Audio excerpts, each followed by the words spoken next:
Vamos aumentar a nossa criatividade.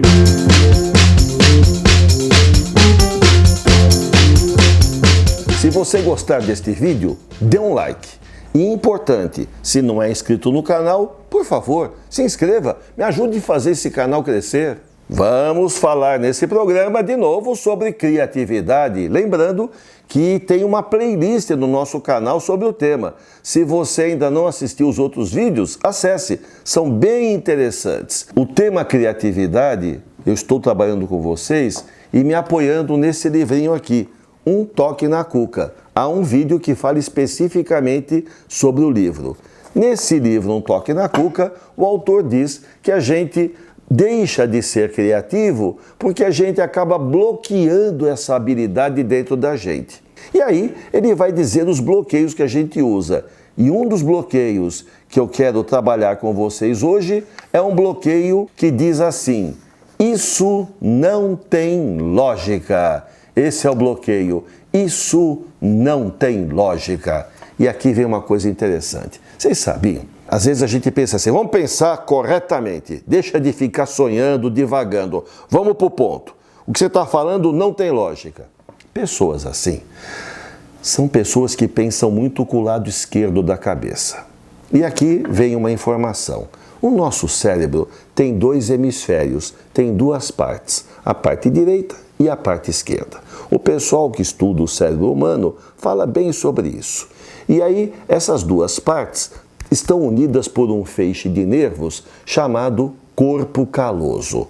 Muitas das tarefas que a gente desenvolve são comandadas pelo lado direito, outras pelo lado esquerdo. Então, quando a gente está trabalhando no campo da lógica, fazendo contas, raciocínio analítico, matemático, a gente está usando o lado esquerdo. É o jeito do lado esquerdo da cabeça funcionar. Agora, quando a gente está trabalhando emoções, visão do todo, criatividade, é o lado direito. Por isso, quando a gente pensa na criatividade, a gente tem que, no primeiro momento, usar mais o lado direito. E essa frase, isso não tem lógica, é um bloqueio para usar o lado direito. Aí os autores falam assim, que existem dois tipos de pensamento. O pensamento focado, foco, e o pensamento difuso, olha para tudo quanto é lado. Para criar, não pode ser assim. Para criar, tem que ser assim. Tem que olhar para tudo quanto é lado. Então, antes de focar, você tem que delirar um pouco. Você tem que divagar um pouco. Você tem que trabalhar o pensamento difuso. E o jeito bom para trabalhar o pensamento difuso é através da construção de metáforas. A metáfora é uma ferramenta muito boa para isso. Por exemplo, um dono de empresa vai criticar, vai falar com a diretoria que ele está preocupado com a empresa e ele pode utilizar a frase, começar a frase dizendo assim: senhoras e senhores, senhores diretores, o barco está fazendo água. Começa assim. E a empresa não trabalha com barco, entendeu? Mas ele começa a reunião assim: o barco está fazendo água. Então ele está usando uma metáfora. Ele está comparando a empresa como se fosse um barco. E isso faz com que a gente olhe o problema por outros ângulos, de outras maneiras. Então um diretor vai dizer: precisamos descobrir onde está o furo. O outro vai dizer, sim, mas também temos que aliviar a carga, porque se ficar pesado vai afundar logo. Aí o outro diz assim, agora será que o pessoal daqui sabe nadar caso dê um problema?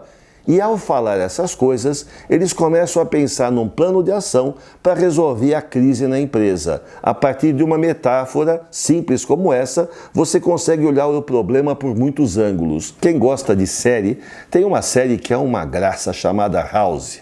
House é um médico. Esse médico ele usa muita metáfora, muita metáfora. Assista que você vai ver. Ele começa a ter um problema lá com o indivíduo e ele vai criando metáforas para descobrir a doença que o cara tem. Porque ele só mexe com doença absurda. A metáfora é uma ferramenta muito boa e o pensamento lógico, que é importante, deve surgir depois, mas não antes. Você não deve se limitar. Primeiro, divague, primeiro delire, primeiro passeie, explore possibilidades e depois foco. Foco. Pensamento lógico é depois. Isso não tem lógica, é um jeito de fazer com que você pare de pensar e repita sempre as mesmas coisas. Cuidado com isso.